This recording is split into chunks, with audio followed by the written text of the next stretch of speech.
Power star Pawan Kalyan ఆంధ్రప్రదేశ్కు deputy సీఎంగా మారిన తర్వాత ఆంధ్రప్రదేశ్ తిరుమల తిరుపతి దేవస్థానంలో స్వామివారి లడ్డు కల్తీ అయ్యిందని ప్రచారం జరిగింది. అంతేకాదు అందులో పంది కొవ్వు కలిపారు అంటూ ఆంధ్రప్రదేశ్ ముఖ్యమంత్రి స్వయంగా వెల్లడించారు. దీంతో స్వామివారి లడ్డు ప్రసాదం అపవిత్రమైందని భావించిన పవన్ కళ్యాణ్ 11 రోజుల పాటు ప్రాయశ్చిత్త దీక్ష చేశారు. అయితే ఇప్పుడు ఈ దీక్షను దృష్టిలో పెట్టుకుని యాంకర్ శ్యామల మరోసారి చేసిన కామెంట్లు వైరల్గా మారుతున్నాయి.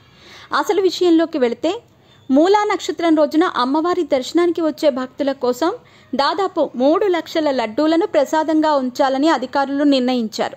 ఈ నెల 9వ తేదీన కనకదుర్గమ్మ సరస్వతీదేవి అలంకారంలో భక్తులకు దర్శనమిస్తారు. పోయిన ఏడాది శరన్నవరాత్రుల్లో 25 లక్షల లడ్డూలను భక్తులు కొనుగోలు చేయగా ఇప్పుడు మరో 3 రోజుల పాటు భక్తులు ఇంద్రకీలాద్రికి భారీగా తరలివస్తారు.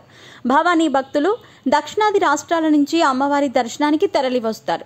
అందుకే తిరుమల తిరుపతి దేవస్థానంలో లడ్డూలో కల్తీపై ఆరోపణలు వచ్చిన నేపథ్యంలో రాష్ట్రంలోనే రెండో అతిపెద్ద దేవాలయంగా పేరు తెచ్చుకున్న కనకదుర్గమ్మ లడ్డూ ప్రసాదం విషయంలో కూడా అపోహలు తలెత్తకుండా ఉండటానికి అత్యంత నాణ్యవంతంగా లడ్డూలను తయారు చేయవలసిందిగా కలెక్టర్ సృజన దేవస్థానం ఈవోను ఆదేశించడం జరిగింది. ఈ నేపథ్యంలోనే కలెక్టర్ సృజన లడ్డూ ప్రసాద తయారీ కేంద్రానికి చేరుకొని లడ్డూ ప్రసాదానికి వినియోగిస్తున్న పదార్థాలను స్వయంగా తనిఖీ చేసింది. అంతేకాదు విజయ నెయ్యి నాణ్యతను పరిశీలించి లడ్డూ నాణ్యతను తెలుసుకోవటానికి రుచి, లడ్డూ బరువు తూకం వేయించి చూశారు.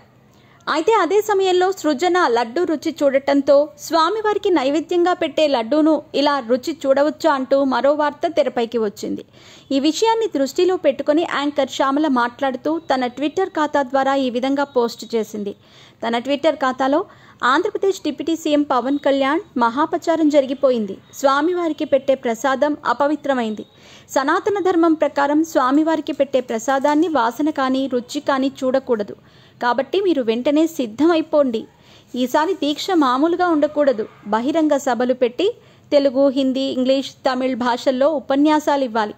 పూనకం వచ్చిన మాదిరి ఊగిపోవాలి అంటూ కలెక్టర్ సృజన ప్రసాదం రుచి చూస్తున్న ఫోటోలను షేర్ చేస్తూ ఈ విధంగా పవన్ కళ్యాణ్ను ట్యాగ్ చేసింది. ఈ విషయాలు కాస్త ఇప్పుడు సోషల్ మీడియాలో వైరల్గా మారుతున్నాయి.